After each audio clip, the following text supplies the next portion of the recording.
नमस्कार दोस्तों, Priyanka's polity points में आपका स्वागत है। हम यहाँ इग्नू एमए सेकेंड ईयर का सिलेबस कवर कर रहे हैं, जिसमें जो हमारा नया पेपर कोड है वो MPSC 003 है और इसका नाम पश्चिमी राजनीतिक चिंतन है।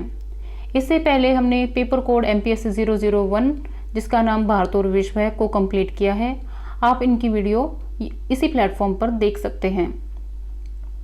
इसके साथ ही आज हम पश्चिमी राजनीतिक चिंतन का जो फर्स्ट यूनिट है उसको शुरू करने जा रहे हैं। इसमें हम राजनीतिक चिंतन क्या होता है, विचारधाराएं क्या होती है, उदारवादी और यथार्थवादी विचारधारा के बारे में जानेंगे और जो वेस्टर्न थिंकिंग है या वेस्टर्न थिंकर है उनकी पुस्तकों की क्या विशेषताएं हैं, राजनीतिक चिंतन, राजनीतिक सिद्धांत और राजनीतिक दर्शन में क्या अंतर होता है, ये सब बातें जानेंगे। तो आज की जो यूनिट है वो इस पूरी बुक का इंट्रोडक्शन आप लगा लीजिए। तो पश्चिमी चिंतन के बारे में हमें क्या क्या पता होना चाहिए वो फर्स्ट यूनिट में है।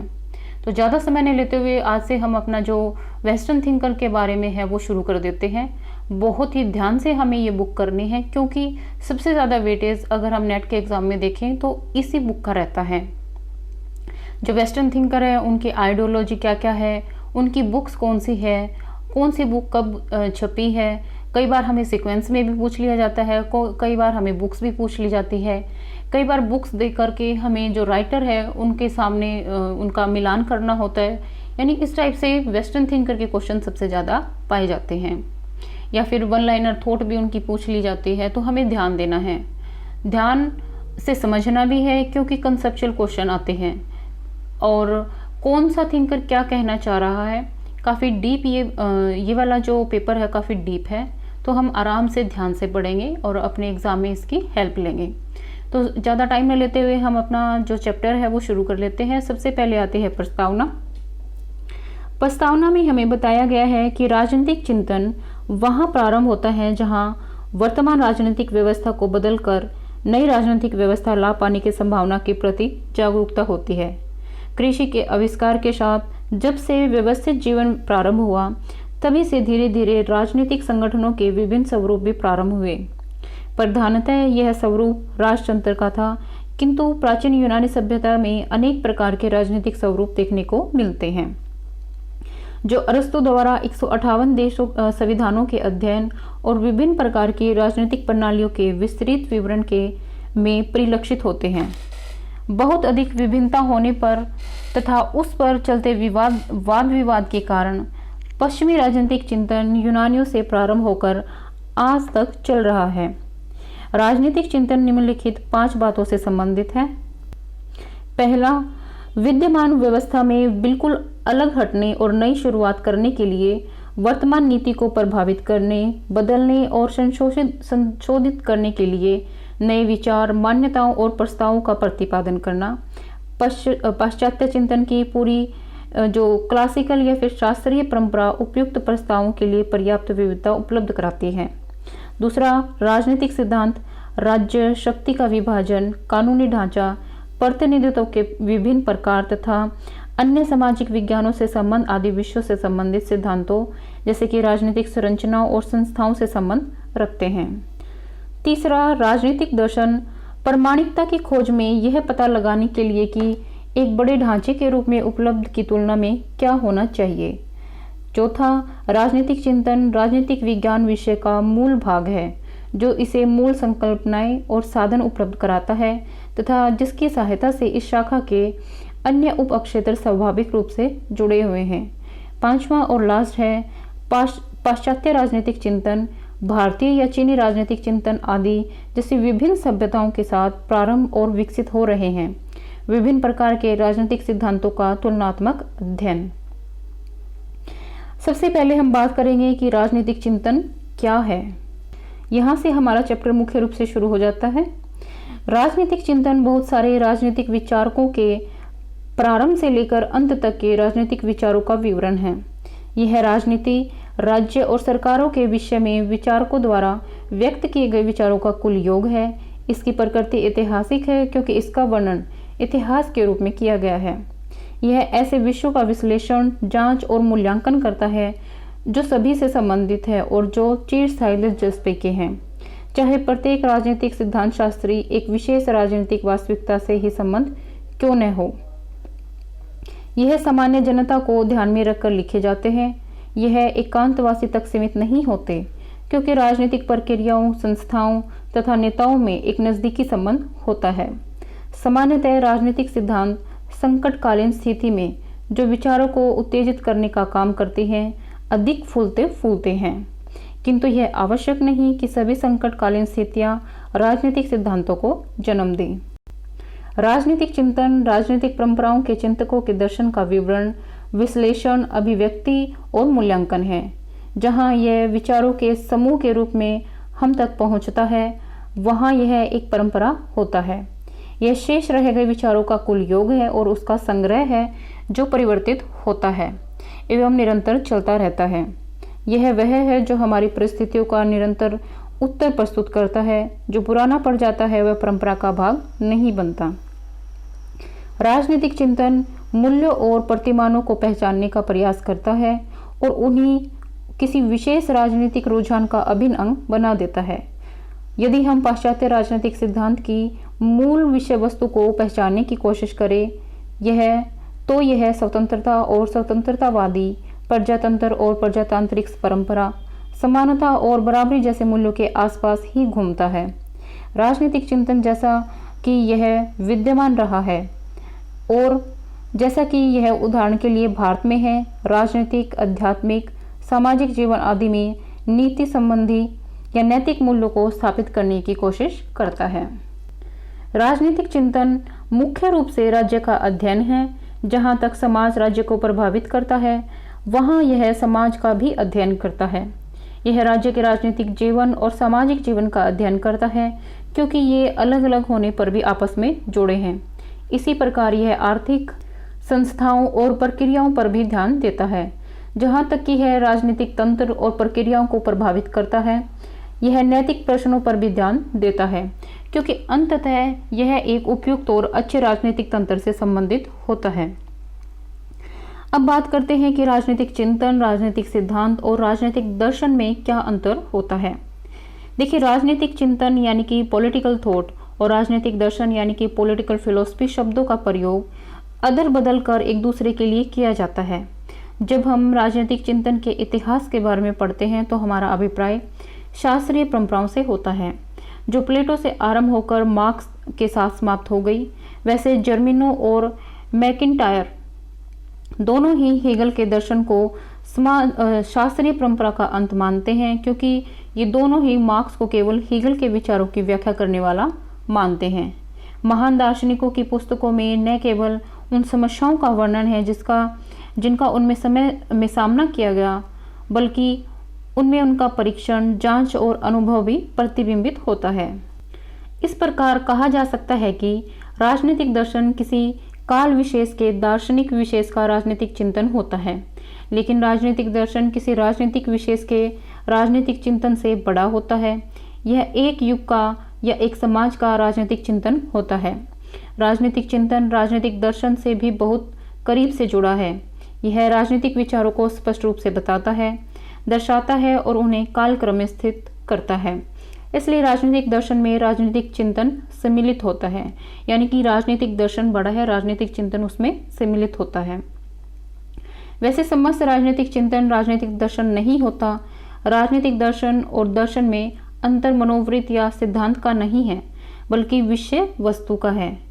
वोलन के अनुसार दर्शन उन सत्यों की खोज करता है जिन्हें सार्वजनिक रूप में सत्य मान लिया गया है और सार्वजनिक रूप से दिखाया जाता है, जबकि एक राजनीतिक चिंतक राजनीतिक प्रक्रिया का अर्थ और सार्वजनिक जीवन से उसका संपर्क बताने का प्रयास करता है।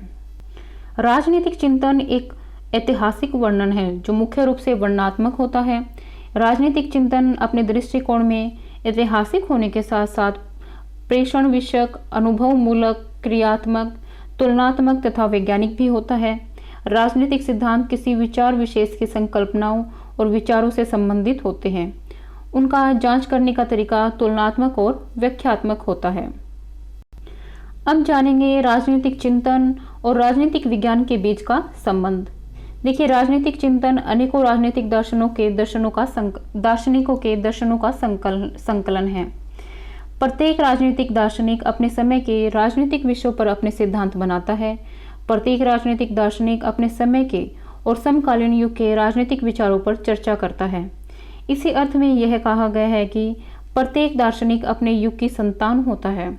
अपने समय की परिस्थितियों से ही प्रत्येक दार्शनिक की प्रेरणा और गतिशीलता मिलती है। इस प्रकार वह अपने युग का प्रतिनिधि भी हो जाता है। उसका दर्शन या विचार उसके समय की प्रतिक्रिया को प्रदर्शित करते हैं। उसके विचार अनेक राजनीतिक धारणाओं पर उसका अपना मत होते हैं। राजनीतिक चिंतन राजनीतिक दर्शन से गुजरकर राजनीतिक विचार बन जाते हैं। राजनीतिक चिंतन इतिहास उन्मुख होता है। यह किसी समय विशेष का राजनीतिक इतिहास होता है। सीधे रूप में एक राजनीतिक दार्शनिक इतिहास के आधार पर निकाली गई धारणाओं के अनुसार अपने सिद्धांत निर्मित करता है। प्लेटो ने उस समय विद्यमान न्याय की अनेक धारणाओं, उदाहरण के लिए पिता और पुत्र यानी कि सिफिलस, पोलीमेर्कस के पारंपरिक न्याय की धारणा, थ्रेसिमैकस यानी कि सुधारवादी धारणा तथा दो भाइयों की यानी कि ग्लाकोन और एडिमेंटस की हस्तक्षेपीय न्याय धारणा पर चर्चा करने के बाद न्याय की संकल्पना पर विचार किया। जब इसमें बाद के राजनीतिक दर्शनों की लेखनियों में विकसित न्याय की धारणा की जांच की गई तो इतिहास आधारित न्याय की समस्तरी धारणा के विरुद्ध राजनीतिक चिंतन ने न्याय की ऊर्ध्वाधर धारणा का विचार किया। देखिए यहाँ पर प्लेटो के चिंतन के जितने भी एग्जाम्पल दिए गए हैं वो सारे एग्जाम पॉइंट ऑफ व्यू से इंपॉर्टेंट हैं, हमें नोट कर लेने हैं। आगे देखते हैं।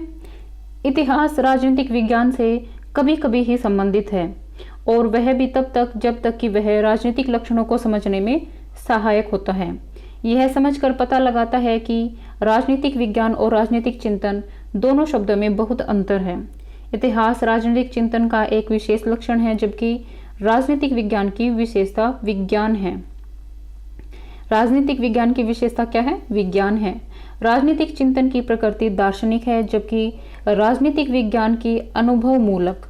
राजनीतिक चिंतन मान्यता गर्भित क्रिया है जबकि राजनीतिक विज्ञान मान्यता मुक्त है, यानी कि राजनीतिक विज्ञान में कोई मान्यता या कल्पना नहीं होती। राजनीतिक चिंतन वर्तमान को भूतकाल की सहायता से समझने का प्रयत्न करता है, उसके बाद वर्तमान के आधार पर भविष्य निर्धारण करता है, किंतु राजनीतिक विज्ञान मुख्य रूप से वर्तमान से ही संबंधित रहता है और उसके बाद नाम मात्र के लिए भविष्य को देखता है।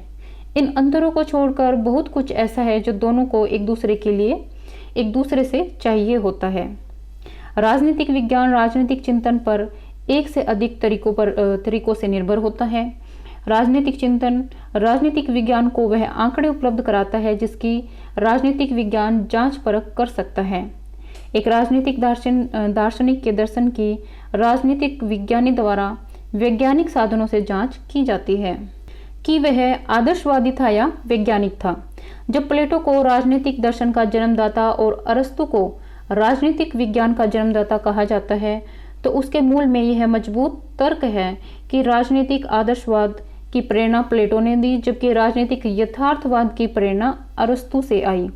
देखिए दोनों ही बहुत बहुत बहुत इंपॉर्टेंट क्वेश्चन है कि जो प्लेटो है वो राजनीतिक आदर्शवाद का प्रेरणाता है और जो अरस्तु है वो राजनीतिक यथार्थवाद का प्रेरणाता है।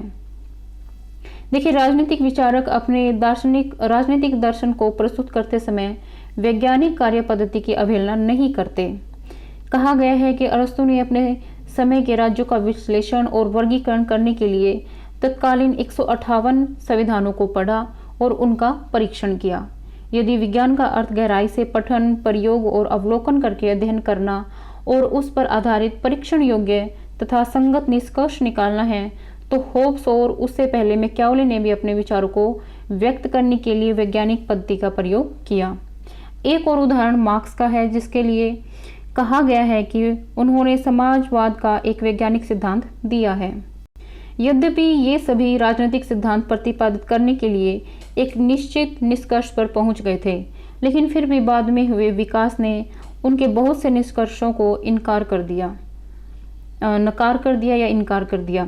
इस प्रकार राजनीतिक सिद्धांत वास्तविकता और मूल्यों का मिश्रण होते हैं जिनमें विचारकों के अपने मत तथा उस काल की विद्यमान परिस्थितियां सम्मिलित होती हैं। अब हम जानेंगे राजनीतिक चिंतन की रूपरेखा के बारे में। राजनीतिक चिंतन राजनीति या राजनीति के लिए संगत तथ्यों के विषय में होता है। यह अनेक राजनीतिक दार्शनिकों द्वारा दिया गया राजनीतिक संस्थाओं, राजनीतिक घटनाओं और राजनीतिक क्रियाकलापों से संबंधित उनके उदय और विकास का वृत्तांत होता है। जिस विषय वस्तु से राजनीतिक चिंतन अपने आप को जोड़ता है वह है राजनीति। अतः राजनीति ही राजनीतिक चिंतन की आत्मा ही है। प्लेटो ने अपनी रिपब्लिक में किस बात की चर्चा की है? रिपब्लिक राज्य में और व्यक्ति में न्याय के विषय में है ताकि आदर्श राज्य का निर्माण किया जा सके। अरस्तु की पॉलिटिक्स संभव, वांछनीय और सर्वोत्तम व्यवहारिक राज्य के विषय में है। यानी कि जो प्लेटो की पुस्तक है वो आदर्श राज्य के निर्माण के लिए है और अरस्तु की जो पॉलिटिक्स है बुक वो क्या है? सर्वोत्तम व्यवहारिक राज्य के विषय में है। लोक ने अपनी पुस्तक टू ट्राइटिस ऑफ गवर्नमेंट में कहा है कि व्यक्ति का प्रमुख लक्ष्य लोकहित में एक दूसरे के साथ मिलकर रहना है तथा राज्य का प्रमुख लक्ष्य व्यक्तियों की संपत्ति की रक्षा करना और राज्य की शक्तियों को सीमित करना है। मार्क्स ने अपने अनेकों रचनाओं में एक वर्ग विहीन और एक राज्य विहीन समाज को देखने का प्रयास किया है, जहां से उसके मत में मनुष्यों की वास्तविक स्वतंत्रता प्रारंभ होगी। इसलिए यह स्पष्ट है कि राजनीतिक चिंतन, जैसा कि राजनीतिक दार्शनिकों की पुस्तकों में व्यक्त किया गया है, राजनीति का अध्ययन है। राजनीति में राजनीतिक क्रिया अंतर्निहित है। यह एक ऐसी गतिविधि है जो नागरिकों की सरकार का गठन कराने और फिर उसे चलाने में सहायता करती है। यह एक ऐसी क्रिया है जो राजनीतिक दलों की सत्ता प्राप्त करने और फिर व्यक्तियों पर शासन करने में सहायता करती है। यह एक ऐसी क्रिया है जिसके माध्यम से राजनीतिक शक्ति को पाने, उसकी देखभाल करने और उसे अपने ही पास बनाए रखने की चेष्टा की जाती है। यह एक स्वार्थ साधन और सौदेबाजी की शक्ति को पाने और उसका प्रयोग करने की क्रिया है। इसलिए ठीक ही कहा गया है कि यह एक संभव करने की कला है। यह, जैसा कि लासवेल ने कहा है, सत्ता या शक्ति के विषय में है कि किसे क्या मिलता है, कब मिलता है और कैसे मिलता है। एक क्रिया के रूप में राजनीतिक सत्ता संभालने, प्राप्त करने, उसका प्रयोग करने और उसे अपने पास बनाए रखने में सहायता करती है और समस्त राजनीतिक चिंतन का केंद्र बिंदु है। राजनीतिक चिंतन राजनीति के संबंध में विचार है। जब हम राजनीति को उसकी विलक्षणता से सामान्यता की ओर ले जाते हैं तो हम राजनीतिक चिंतन के क्षेत्र में प्रवेश करते हैं। जब हम राजनीति को उसके परिवर्तनशील और दिन प्रतिदिन के स्वरूप से दीर्घकालीन और स्थायी रूप की ओर ले जाते हैं तो हम राजनीतिक चिंतन के लिए आधार तैयार करते हैं। राजनीतिक चिंतन सामान्य रूप से राजनीति, राज्य, राजनीतिक क्रियाओं, राज्य की नीतियों और उसके कार्यों से जुड़े प्रश्नों के उत्तर देता है, क्योंकि विभिन्न राजनीतिक दार्शनिकों द्वारा वर्षों से यही किया गया है। यह राजनीति में आने वाली समस्याओं का स्थायी या लगभग स्थायी जैसा समाधान ढूंढने का प्रयास करता है। राजनीतिक चिंतन न केवल राज्य के विषय में वरन उसके सर्वोत्तम स्वरूप के विषय में चर्चा करता है। यह राजनीतिक विचारकों के दर्शनों के माध्यम से न केवल राज्यों के उदय के संबंध में दिए गए विभिन्न सिद्धांतों की जांच करता है, बल्कि हमारे विचारों को ठीक लगने वाला राज्यों के उदय से संबंधित संगत सिद्धांत विकसित करने का प्रयास भी करता है। राज्य की प्रकृति, सरकार के स्वरूप, सरकार के कार्य, राजनीतिक सत्ता की प्रकृति से संबंधित दिन प्रतिदिन के मुद्दे राजनीतिक दार्शनिकों द्वारा चर्चित विषय बन जाते हैं। मैकियावेली का शासन की सुरक्षा से संबंधित सामान्य सा प्रश्न राजकौशल की एक विशिष्टता बन गया। मार्क्स का पूंजीवाद की व्याख्या करने का प्रयास राजनीति का एक प्रश्न है, किंतु इसकी व्याख्या करने की प्रक्रिया में यदि मार्क्स पूंजीवाद के बाद एक समाजवादी और साम्यवादी समाज का निर्माण करता है तो यह राजनीतिक चिंतन का एक हिस्सा बन जाता है। राजनीतिक चिंतन अपना आधार सामग्री यानी कि डाटा राजनीति से ही प्राप्त करता है। राजनीति चिंतकों द्वारा विचार किए जाने के लिए राजनीतिक क्रियाएं प्रारंभ करती हैं। दूसरी ओर राजनीतिक चिंतन राजनीति से संबंधित क्रियाओं को मार्गदर्शन देता है। उदाहरण के लिए इंग्लैंड के स्टुअर्ट काल के दौरान राजनीति वह आधार बनी जिसके ऊपर होब्स और लोक ने अपने दर्शनों का निर्माण किया। होब्स ने स्वतंत्रता की अपेक्षा सत्ताधिकारी को प्राथमिकता दी, तो लोक ने उसका बिल्कुल उल्टा किया, अर्थात सत्ता की अपेक्षा स्वतंत्रता को ऊंचा स्थान दिया। मार्क्स पूंजीवाद की व्याख्या और उसका अध्ययन करते समय अधिक सत्य जानने की प्रक्रिया में तथा उसके बाद मध्यकालीन एवं प्रारंभिक इतिहास के अनुरूप रहने की चेष्टा में न केवल पूंजीवाद की क्रियाओं के काम करने के तरीके का पता लगाता रहा, बल्कि साथ ही एक नए राजनीतिक सिद्धांत की झांकी भी निर्मित कर रहा था, इतिहास का निर्माण कर रहा था, जिसे इतिहास की भौतिकवादी व्याख्या के रूप में जाना जाता है। राजनीतिक दार्शनिक एक विशेष राजनीतिक वातावरण में जन्म लेते हैं। वे वातावरण या परिस्थितियों का अध्ययन करते हैं और उसके उत्तर में एक नए राजनीतिक वातावरण, नए दर्शन का निर्माण करते हैं। राजनीति राजनीतिक प्रक्रियाओं को मानकर चलती है। राजनीतिक चिंतन उन क्रियाओं का अध्ययन करते हैं, उनका उद्देश्य जानने की कोशिश करते हैं और इस प्रक्रिया में उन्हें एक आकार और संकल्पना देते हुए इसी प्रक्रिया में नई नई धारणाएं निर्मित करते हैं। राजनीति हमें राजनीतिक क्रियाओं का लेखा देती है। राजनीतिक चिंतन हमें राजनीतिक शिक्षा देते हैं। राजनीति राजनीतिक आचार का ज्ञान देते हैं और राजनीतिक चिंतन राजनीतिक आचार के सिद्धांतों का। इसलिए राजनीति उसी ओर चलती है जिस ओर राजनीतिक सिद्धांत चलते हैं। राजनीति राजनीतिक चिंतन के लिए रास्ता बनाती है और राजनीतिक चिंतन राजनीति की भविष्य की दिशा का मार्गदर्शन करते हैं। मार्क्स के राजनीतिक सिद्धांतों ने रूस को समाजवादी क्रांति शुरू करने की प्रेरणा दी और सोवियत संघ ने अर्ध विकसित या पिछड़े हुए देशों में समाजवादी आंदोलन को मार्गदर्शन देने का प्रयत्न किया। राजनीति की निरंतर गतिशील रहने वाली दिशा राजनीतिक चिंतन का आधार बनती है। यदि राजनीति राजनीतिक चिंतन उपलब्ध कराती है तो राजनीतिक चिंतन राजनीति को देखने के लिए एक परिदृश्य प्रस्तुत करता है। अब हम पश्चिमी राजनीतिक चिंतन की प्रकृति और उसके विषय वस्तु के बारे में बात करेंगे। पश्चिमी राजनीतिक चिंतन की, या यूं कहें कि किसी सभ्यता के राजनीतिक चिंतन की, वहां के इतिहास के बिना कल्पना कर पाना असंभव है। राजनीतिक चिंतन राजनीति से संबंधित होते हैं, किंतु इतिहास ही राजनीतिक चिंतन को उसका आधार उपलब्ध करवाता है। हमारे कहने का अर्थ यह नहीं है कि राजनीतिक चिंतन का अध्ययन राजनीति के बिना किया जा सकता है, लेकिन हम इस बात पर अवश्य बल देना चाहेंगे कि हम राजनीतिक चिंतन का अध्ययन इतिहास के अभाव में नहीं कर सकते। ऐतिहासिक संदर्भ में राजनीतिक चिंतन का अध्ययन करना राजनीतिक चिंतन को वास्तव में समझना है। एक राजनीतिक दार्शनिक का राजनीतिक दर्शन उसके जीवन युग से निकलता है। वास्तव में उसका राजनीतिक दर्शन उस समय की स्थिति के लिए दिया गया उत्तर है जिस समय में वह दार्शनिक रहता है। उसका दर्शन उसके समय के इतिहास से अलग नहीं किया जा सकता। कोई भी राजनीतिक चिंतक अपना राजनीतिक दर्शन अपने युग या समय को ध्यान में रखे बिना प्रस्तुत नहीं कर सकता। इसी बात को दूसरी तरह से देखने के लिए यह कहा जा सकता है कि एक राजनीतिक दार्शनिक को उसके समय के वातावरण में ही समझा जा सकता है। प्लेटो को एक आदर्शवादी होने के बावजूद भी उसके देश काल से अलग नहीं किया जा सकता। उसके राज्यों के वर्गीकरण में दर्शाया गया वर्गीकरण उस समय विद्यमान राज्यों के आधार पर है। उसके शिक्षा के सिद्धांतों में उस समय एथेंस और स्पार्टा में विद्यमान शिक्षा प्रणालियों को मुख्य आधार बनाया गया है। मैकियावेली की पूरी कार्यपद्धति उसके इतिहास के ऋणी होने को दर्शाती है। अनुबंधात्मक लेखकों जैसे कि होब्स, लॉक और रूसो ने भी अपने सामाजिक अनुबंध सिद्धांत के प्रतिपादन में इतिहास को आधार बनाया है। कार्ल मार्क्स ने तो इतिहास की भौतिकवादी व्याख्या करने तक का पक्ष लिया है।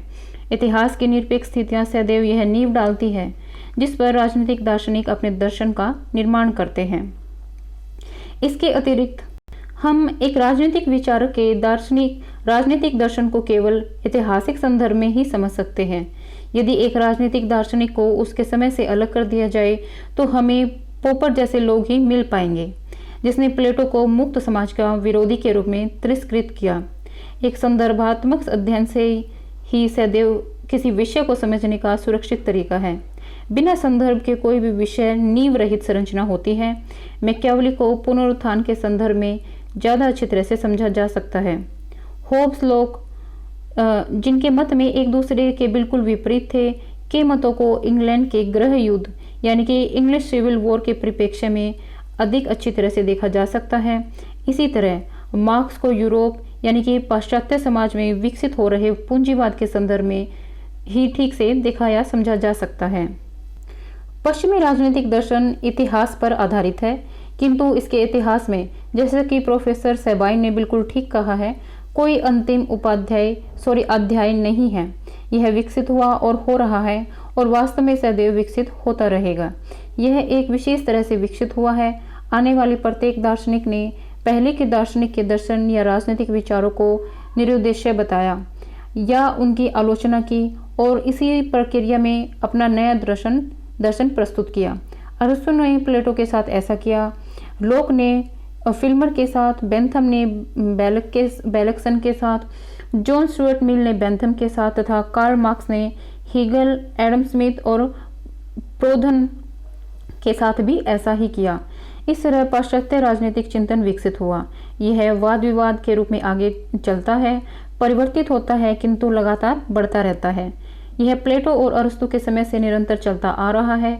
अतः यदि यह कहा जाता है कि संपूर्ण दर्शन प्लेटो के विचारों की पाद टिप्पणी है तो कोई आश्चर्य नहीं किया जाता। प्लेटो और अरस्तु दोनों ने मिलकर वह ताना बाना प्रस्तुत किया जिस पर संपूर्ण पाश्चात्य राजनीतिक दर्शन टिका हुआ है। राजनीतिक आदर्शवाद और राजनीतिक यथार्थवाद पाश्चात्य राजनीतिक दर्शन के दो आधार स्तंभ हैं, जहां से अनेक प्रकार के संबंधित विचार जन्म लेते हैं। यह पहचान पाना आसान नहीं है कि पाश्चात्य राजनीतिक चिंतन में क्या क्या शामिल है। इसके लिए प्रयास अर्थात अपने विवेकानुसार निर्णय करना होगा। किंतु फिर भी पाश्चात्य राजनीतिक दर्शन की प्रमुख विषय वस्तु को उस पर विचार करने के उद्देश्य से दो भागों में बताया जा सकता है। पहला है राजनीतिक संस्थाएं और प्रक्रियाएं, दूसरा राजनीतिक आदर्शवाद और यथार्थवाद। तो अब हम बात कर लेते हैं पश्चिमी राजनीतिक चिंतन में राजनीतिक संस्थाओं और राजनीतिक प्रक्रियाओं की। पश्चिमी राजनीतिक चिंतन व्यापक रूप से राजनीतिक संस्थाओं और उनसे संबंधित प्रक्रियाओं को देखने का प्रयत्न करता है। यदि राजनीतिक सिद्धांत यह देखने का प्रयत्न करता है कि राजनीति से क्या संबंधित और क्या संगत है, तो राजनीतिक चिंतन, जैसा कि यह अनेकों राजनीतिक दार्शनिकों की लेखनी में चला आ रहा है, राजनीतिक सत्ता से संबंध रखता है। अर्थात यह किसके पास है, किस प्रकार इसका प्रयोग किया जाता है तथा किस उद्देश्य से यह विद्यमान है। प्रारंभिक समय के राजनीतिक चिंतकों से लेकर वर्तमान समय तक के चिंतकों ने राजनीति से संबंधित इसी प्रकार के प्रश्नों पर विचार किया है। प्लेटो इसमें अधिक रुचि रखता था कि राज्य कैसा होना चाहिए, वहीं अरस्तु अपना सारा ध्यान सर्वोत्तम व्यवहारिक राज्य पर देते थे। प्राचीन रोम के सिद्धांतकारों ने प्रशासन में न्याय की प्रकृति और भूमिका पर चर्चा की है। मध्ययुगीन चर्चा से संबंधित सिद्धांतकारों, विशेष रूप से थॉमस एक्विनास के विचारों में राजनीतिक सत्ता को दैवी नियमों के अधीन, दैवी नियमों का प्राकृतिक नियमों के अधीन तथा प्राकृतिक नियमों को शाश्वत नियमों के अधीन कार्य करना चाहिए। प्रारंभिक आधुनिक सिद्धांतकारों जैसे कि मैकावली और बोर्डिन का संबंध राज्य की सर्वोत्तम सत्ता अर्थात एक आधिपत्य या वास्तविक और संभावी राज्यों से था। अनुबंधवादी जिसमें होब्स, लोक और रूसो इन प्रश्नों का उत्तर देने के लिए तत्पर थे कि राज्य कैसे बने और व्यक्तियों को नियमों का पालन क्यों करना चाहिए। जब राजनीतिक दर्शन संस्थाओं के संबंध में विचार करता है, जैसे वह पहले कैसे थे, उस समय कैसे हैं और किस प्रकार होने चाहिए, तो मार्क्स ने उसे भौतिकवादी स्वरूप में देखा।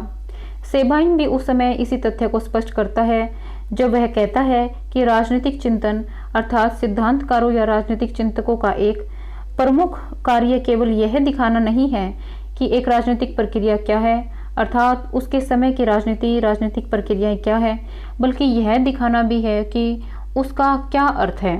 इस दिखाने में कि किसी प्रक्रिया का क्या अर्थ है या क्या अर्थ होना चाहिए, राजनीतिक सिद्धांत उसे ही बदल सकता है। राजनीतिक दार्शनिकों ने अपने समय की राजनीतिक संस्थाओं को समझने का प्रयास किया, उन्हें अर्थ दिया और ऐसा करने की प्रक्रिया में ही उन्हें बदलने के उपाय भी सुझाए। इस प्रकार हम कह सकते हैं कि राजनीतिक चिंतन संस्थाओं से संबंधित है। इसके साथ ही और यह महत्वपूर्ण भी है कि आगे आने वाले दार्शनिकों ने संस्थाओं में परिवर्तन करने के उपाय बताने के बाद निरंतरता को बनाए रखा। सेबाइन का कहना है कि राजनीतिक दार्शनिक एक योजक है, एक संबंध बनाने वाला है जो राजनीतिक ढांचे का स्वरूप बनाता है। पश्चिमी राजनीतिक चिंतन ने भी प्रारंभ से ही राजनीतिक प्रक्रियाओं में रुचि रखते हुए यह जानने के लिए अपना प्रभुत्व जमाए रखा कि राजनीतिक शक्ति का प्रयोग क्यों और कैसे किया जाता है। वास्तव में राजनीतिक चिंतन राजनीतिक संस्थाओं से संबंधित होते हैं किंतु ये राजनीतिक संस्थाओं की कार्य पद्धति से भी संबंधित होते हैं। राजनीतिक दार्शनिक मुख्य रूप से इससे संबंधित नहीं थे या फिर है, यानी कि राजनीतिक दार्शनिक मुख्य रूप से इससे संबंधित नहीं थे और अब भी नहीं है कि राज्य क्या है और क्या करता है, बल्कि इससे संबंधित थे और हैं कि एक बार राज्य को सत्ता दे दिए जाने पर वह उसका किस प्रकार से प्रयोग करता है। दूसरे शब्दों में, राजनीतिक चिंतन ने राजनीतिक संस्थाओं के अध्ययन के साथ साथ, यदि हम इसे इस रूप में प्रस्तुत करना चाहेंगे, शासित करने के नियमों अर्थात उस क्रिया पर भी अपना प्रभुत्व बनाए रखा कि राजनीतिक सत्ता का उपयोग कैसे किया जाए। शासित करने के नियमों का अर्थ है कि वहां पर कानून होगा जो व्यक्ति को शासित करेगा, न कि वह व्यक्ति जो शासन करता है। यह जोर जबरदस्ती, निरंकुश और सर्वसत्तात्मक शासन का अस्वीकरण है। यह शक्ति और उसके उपयोग का औचित्य समर्थन है। शासित करने के नियमों में एक संकल्पना के रूप में अपनी कुछ विशिष्टताएं हैं। कानून को अवैयक्तिक रूप में लागू किया जाए। इसका प्रयोग अपने व्यक्तिगत उद्देश्यों की पूर्ति के लिए नहीं किया जाएगा। इसे बिना किसी भेदभाव के लागू किया जाएगा, यद्यपि यह किन विशेष परिस्थितियों में किया गया कार्य होगा, परंतु यह विशिष्टताओं से स्वतंत्र होगा। यह मनुष्य को एक दूसरे से जोर जबरदस्ती से काम करने की मनाही करता है। इसे समाज के सामान्य आदर्शों और संतुलन के प्रति उत्तरदायी होना होता है और साथ ही इसे तर्क के अनुसरण में भी होना होता है। प्लेटो का आदर्श राज्य एक व्यवस्था का निर्माण था और राज्य का प्रमुख दायित्व एक ऐसा नेतृत्व विकसित करना था जो न्याय भ्रष्ट हो और न्यायोचित नियमों के अधीन काम करे। अरस्तु ने व्यक्ति विशेष, भले ही वह कितना भी बुद्धिमान क्यों न हो, के शासन की तुलना में नियमों के शासन को अच्छा माना। रोम के और मध्ययुगीन विचारकों के नियमों की प्रभाविकता का पक्ष, भले ही वह भौतिक हो, धर्म संबंधी अनुबंधवादियों ने प्राकृतिक नियमों का संदर्भ दिया। ऑस्टिन से लेकर ब्लैकस्टोन और कोक जैसे न्यायविदों ने कभी भी न्यायिक या कानूनिक शक्ति का साथ नहीं छोड़ा। मार्क्सवादियों ने राज्य का शोषण के साधन के रूप में बहिष्कार किया, तो अराजकतावादियों ने बाहर से लादी गई सत्ता का विरोध किया। किसी भी आधुनिक राजनीतिक दार्शनिक को, यदि कोई है, समाज की नींव के रूप में शासन के नियमों का निर्माण किए बिना किसी भी प्रणाली के संबंध में उपदेश नहीं देना चाहिए। पश्चिमी राजनीतिक चिंतन में अब हम राजनीतिक आदर्शवाद और राजनीतिक यथार्थवाद की बात करेंगे। संपूर्ण पाश्चात्य चिंतन जिन दो प्रमुख धाराओं के साथ चलता है वे है राजनीतिक आदर्शवाद, या जिसे हम राजनीतिक दर्शन के रूप में देख सकते हैं, दूसरा राजनीतिक यथार्थवाद, या जिसे हम राजनीतिक विज्ञान कह सकते हैं। प्लेटो राजनीतिक आदर्शवाद का प्रतिनिधित्व करता है और उसे राजनीतिक दर्शन यानी कि पॉलिटिकल फिलोसफी का जनक ठीक ही कहा जाता है। अरस्तु राजनीतिक यथार्थवाद का प्रतिनिधित्व करता है और उसे बिल्कुल ठीक राजनीतिक विज्ञान का जनक कहा जाता है। दर्शन और विज्ञान ने पाश्चात्य राजनीतिक चिंतन को अपने प्रभुत्व में रखा है। पश्चिमी जगत के इतिहास में लगभग 19वीं सदी से पहले 5 दशकों तक दर्शन विज्ञान से ऊपर रहा, यानी कि 19वीं सदी तक जो दर्शन था वो क्या है, विज्ञान से ऊपर रहा था। किंतु उसके बाद विज्ञान ने अन्य सामाजिक विज्ञानों में हुई व्यापक प्रगति और उसके अनुरूप राजनीतिक विषयों को संगत बनाने की उत्सुकता ने राजनीतिक दार्शनिकों का विशेष रूप से संयुक्त राज्य अमेरिका में प्रारंभिक वर्षों और 1950 तथा 1960 के दशकों में ध्यान आकर्षित किया। उसके बाद एक प्रमाणिक राजनीतिक सिद्धांत और अनुभव सिद्ध सिद्धांतों, परंपरावादियों और व्यवहारवादियों के बीच वाद विवाद का युग आया कि राजनीतिक सिद्धांत जीवित है या मृत हो गए हैं। इन विचार विमर्शों की दर्शन और विज्ञान, आदर्शवाद और यथार्थवाद के बीच खींचातानी के अतिरिक्त कोई विशेषता नहीं थी। इन सब से केवल पाश्चात्य परंपराओं में परिवर्तन और निरंतरता ही प्रमाणित हुई। बर्लिन ने गाउल्ड एंड थार्स्टॉय में समकालीन राजनीतिक चिंतन नामक लेख में लिखा है कि नव मार्क्सवाद, नव टोमवाद, राष्ट्रवाद, इतिहासवाद, अस्तित्ववाद, आवश्यकता विरोधी उदारवाद तथा समाजवाद अनुभव सिद्ध रूप में प्राकृतिक अधिकार और प्राकृतिक नियमों को प्रस्तुत करना एक महत्वपूर्ण परंपरा की मृत्यु का सूचक न होकर उसके नए और अकल्पनीय विकासों का द्योतक है। समस्त राजनीतिक चिंतन में इसी पर विचार हुआ है कि क्या होना चाहिए और क्या है, तथा निरंतर इन्हीं दोनों के बीच चिंतन चलता रहता है। अब हम पश्चिमी राजनीतिक चिंतन का महत्व जानेंगे। प्राचीन यूनान से अपने प्रारंभ के समय से ही पाश्चात्य राजनीतिक चिंतन ने विभिन्न प्रकार के मुद्दों पर विचार किया है और प्रत्येक दार्शनिक ने उन्हें अपने दृष्टिकोण से देखा है। वास्तव में राजनीतिक दार्शनिकों ने कभी कभी समाधानों से असहमति व्यक्त की, किंतु महत्वपूर्ण मुद्दों की निरंतरता है जिसने उसका ध्यान आकर्षित किया है। राजनीति से संबंधित कुछ मुद्दे अर्थात पश्चिमी राजनीतिक परंपरा की विषय वस्तु राजनीतिक दर्शनों का मुख्य सरोकार रहे हैं। इन राजनीतिक सवालों का समाधान प्राप्त करने के प्रयास में राजनीतिक सिद्धांतकारों ने पश्चिमी राजनीतिक चिंतन की केवल एक ही दिशा नहीं वरन एक समेकित चिंतन प्रक्रिया प्रस्तुत की है। पाश्चात्य राजनीतिक चिंतन का महत्व राजनीतिक दर्शनों के राजनीति के मुद्दों को पहचानने और उनका समाधान उपलब्ध कराने तथा इस प्रकार राजनीतिक चिंतन को एक अर्थ, एक परिकल्पना देने में है। शेल्डन वोलिन ने अपना मत रखते हुए कहा है कि कुछ क्रियाओं को राजनीतिक क्रियाओं का नाम देना और उन्हें व्यवस्थित करना, उनके बारे में एक विशेष रूप से विचार करना और वे धारणाएं प्रस्तुत करना जिनका उपयोग हम उनके संबंध में अपने अवलोकन और प्रतिक्रियाएं बताने के लिए करते हैं, इनमें से कोई भी उनकी प्रकृति में निहित नहीं है, बल्कि हमें राजनीतिक दार्शनिकों की ऐतिहासिक क्रियाओं से विरासत के रूप में प्राप्त हुई है। उनके मत में ये राजनीतिक मुद्दे हैं: शासक और शासित के बीच शक्ति के संबंध, राजनीतिक सत्ता की प्रकृति, सामाजिक संघर्षों द्वारा उत्पन्न समस्याओं, राजनीतिक क्रियाओं, उद्देश्य और लक्ष्य तथा राजनीतिक ज्ञान का स्वरूप एवं उपयोगिता। अब बात करेंगे कि अलग अलग वेस्टर्न थिंकर ने अलग अलग पुस्तकें लिखी हैं, तो उन पुस्तकों की विशेष बातें क्या हैं। किसी भी राजनीतिक विषय पर किसी भी प्रकार का लेखन पाश्चात्य राजनीतिक चिंतन का भाग नहीं है, किंतु जो इसका भाग है उन्हें सही ही महान पुस्तकें या उत्कृष्ट ग्रंथ कहा गया है। ये उत्कृष्ट है क्योंकि अपने आप में ही अलग श्रेणी की हैं। एक उच्च कोटि का ग्रंथ यानी कि क्लासिक जिसकी उत्कृष्टता स्वीकार की गई है। राजनीतिक चिंतन के उत्कृष्ट ग्रंथों में प्लेटो से लेकर मार्क्स तक की पुस्तकें आती हैं। क्लासिक का अर्थ है वास्तविकता के विभिन्न आयाम और अर्थ निर्णय के लिए बहुत से लोगों के बीच संभाषण, एक प्रश्नोत्तर के रूप में लिखित पुस्तक। विभिन्न राजनीतिक दार्शनिकों ने समय समय पर राजनीतिक सिद्धांतों से संबंधित पुस्तकें लिखी हैं। हालांकि ये पुस्तकें एक समय विशेष से संबंधित हैं, लेकिन फिर भी समय अतीत हैं। ये इसलिए समय अतीत है क्योंकि वह हर समय में रहते हैं, अपने समय के बाद भी बनी रहते हैं। वह समय अतीत है क्योंकि वह हर समय में भूत, वर्तमान या भविष्य इन सभी में प्रासंगिक है। वह समय अतीत है क्योंकि वह ऐसे विषयों पर विचार करती है जो आने वाले हर काल में समस्या ही रहेंगे। प्लेटो के काल में राजनीति में भ्रष्टाचार एक ऐसी समस्या थी और आज भी वह एक समस्या ही है। ये पुस्तकें काल अतीत हैं क्योंकि वे ऐसे विषयों पर विचार करती हैं जिनका सामना हर युग को करना पड़ेगा।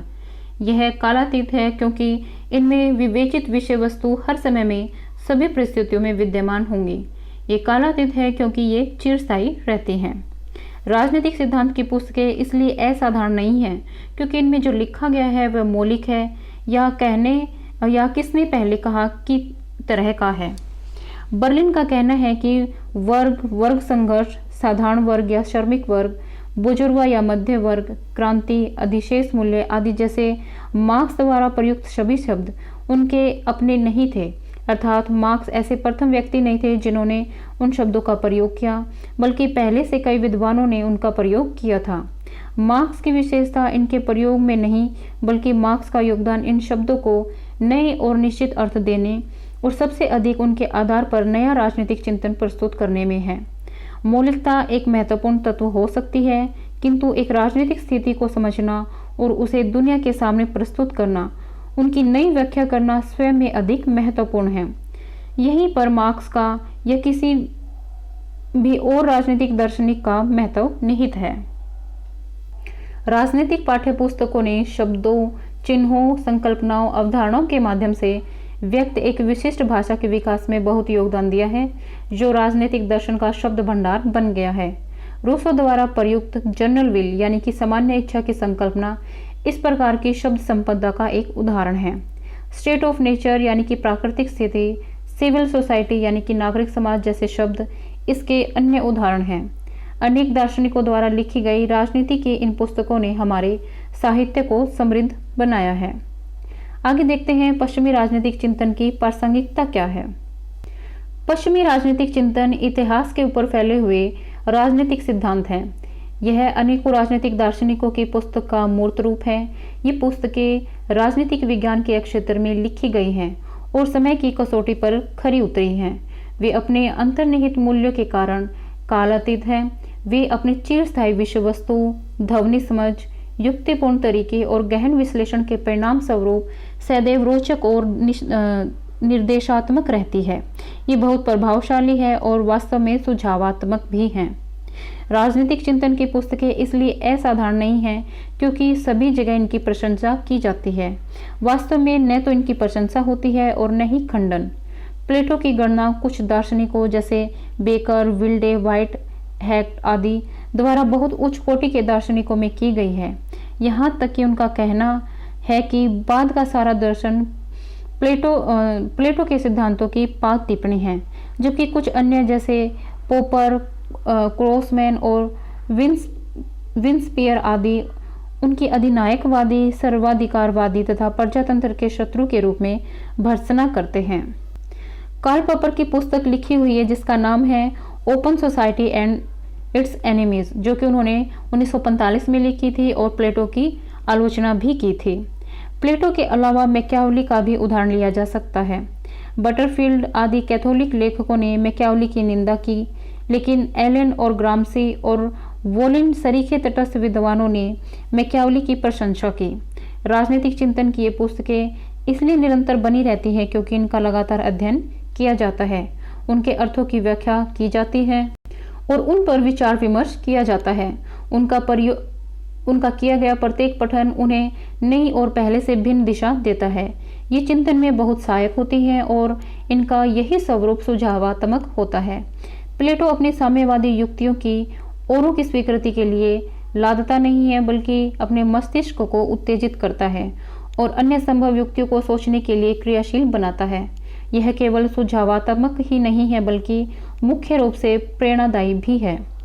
पाश्चात्य राजनीतिक चिंतन के महत्व के विषय में शेल्डन वोलिन ने लिखा है कि पुराने सिद्धांतों के विषय में शिक्षण के समय सिद्धांत का राजनीतिक एकीकरण के कार्य में लग जाता है, अर्थात नई पीढ़ी के शिक्षार्थी को राजनीति की जटिलताओं और सिद्धांतकारों के उन विषय परिस्थितियों का सामना करने के प्रयासों से परिचित कराने, विभेदक निर्णय लेने की क्षमता विकसित करने, महत्व का भाव विकसित करने तथा नए मार्गों पर चलने जहाँ की नए सिद्धांत अर्थ संभव है के लिए प्रेरित करता है, जो वैज्ञानिक जांच के लिए तो आवश्यक है ही, किंतु उनकी वैज्ञानिक पद्धति से व्यवस्था नहीं की जा सकती।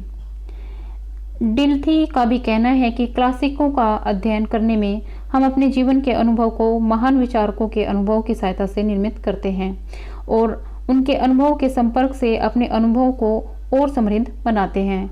क्या कार्ल मार्क्स ने नहीं लिखा है कि केवल संगीत ही मनुष्य में संगीत में अनुभूति जगा सकता है। प्लेटो से लेकर हीगल तक की पाश्चात्य राजनीतिक दर्शन की महान परंपरा विस्तृत रूप से राजनीतिक प्रक्रिया के प्रमुख द्वंद्वों और आयामों पर विचार करती है। उनका महत्व इससे प्रदर्शित होता है कि यद्यपि वे मुख्य रूप से उस समय की स्थितियों में उत्पन्न समस्याओं से संबंधित थे, फिर भी उनका उस समय की स्थिति के प्रत्युत्तर का चिंतन स्थानीयता को छोड़कर आगे चला गया। इस प्रक्रिया में उन्होंने विश्लेषण की एक रूपरेखा उपलब्ध कराई जो अन्य कालों को भी शक्ति, सत्ता, वैधता, समानता और व्यवस्था आदि राजनीति की चिरस्थायी समस्याओं के संबंध में उनकी पैनी समझ और विचारपूर्ण प्रतिबिंबों से समृद्ध करेगी। ये अत्युत्कृष्ट कृतियाँ हैं, यानी कि बहुत ही बढ़िया कृतियाँ हैं, इसलिए ये किसी भी संस्कृति, सभ्यता या समय की न होकर समस्त मानव समाज की है। इस प्रकार ये यूनिट हमारी कंप्लीट होती है। लास्ट में हम समरी देख लेते हैं। समरी हमें बताती है कि यदि हम जानने का प्रयास कर रहे हैं कि पाश्चात्य राजनीतिक चिंतन में क्या है, तो इसे हम प्राचीन यूनानी काल से लेकर अब तक के अनेक राजनीतिक दार्शनिकों के राजनीतिक विचारों के विवरण के रूप में समझ सकते हैं। यह समय समय पर विचारकों द्वारा राजनीति, राज्य और सरकार, शासन से संबंधित व्यक्त किए गए विचारों का कुल योग है। यह राजनीतिक सिद्धांतों के विचारों का विवरण है। यह, जैसा कि पाश्चात्य देशों में है, एक इतिहास है, एक परंपरा है और एक संस्कृति है। यह पूरा राजनीतिक विज्ञान नहीं है, क्योंकि इसके ऐतिहासिक आधार को अस्वीकृत करने से मना करता है। यह मुख्य रूप से ऐतिहासिक, तार्किक, आदर्शात्मक, मूल्यांकनात्मक तथा कार्य पद्धति मूलक है। पाश्चात्य राजनीतिक चिंतन की मुख्य विषय वस्तु व्यापक है। इसने अपनाई जाने वाली राजनीतिक संस्थाओं, राजनीतिक प्रक्रियाओं की उपयोगिता बताने में सहायता की है। इसने प्रजातंत्र, राष्ट्रवाद, स्वाधीनता, न्याय और इन सबसे भी अधिक दो समानांतर स्तंभों, आदर्शवाद और यथार्थवाद, जिन पर राजनीतिक सिद्धांतों की प्रमुख रूपरेखा निर्भर है, जिनके अधीन अधिकतर सिद्धांत कार्य करते हैं, जैसी पाश्चात्य परंपराओं को मान्यता दी है। पाश्चात्य राजनीतिक चिंतन वस्तुनिष्ठ, ज्ञानात्मक, नैतिक तथा शिक्षाप्रद है। वोलिन ने निष्कर्ष निकाला है कि चूंकि राजनीतिक दर्शन का इतिहास एक बौद्धिक विकास है, जिसमें प्रत्येक आगे आने वाले विचारक ने राजनीति के विश्लेषण और समझ में नए आयाम जोड़े हैं, इसलिए उस विकास की जांच करना पुरातत्विता न होकर राजनीतिक शिक्षण का एक प्रकार है। इस प्रकार हमारी फर्स्ट यूनिट कंप्लीट होती है, जिसमें पश्चिम की जो थिंकिंग है, यानी कि जो वेस्टर्न थिंकर है, उनके बारे में बताया गया है। दो विचारधाराओं, आदर्शवाद और यथार्थवाद पर थोड़ा सा प्रकाश डाला गया है। आगे हम डिटेल टू डिटेल एक एक जो वेस्टर्न थिंकर है, जैसे प्लेटो, अरिस्टो, मैकियावेली, होब्स, इनके बारे में एक एक बात पढ़ेंगे। नेक्स्ट जो यूनिट आने वाली है वे एग्जाम पॉइंट ऑफ व्यू से बहुत इंपॉर्टेंट रहने वाली है। तो अपना पेपर और पेंसिल तैयार रखें और ध्यान से सुनते रहिए। Thank you.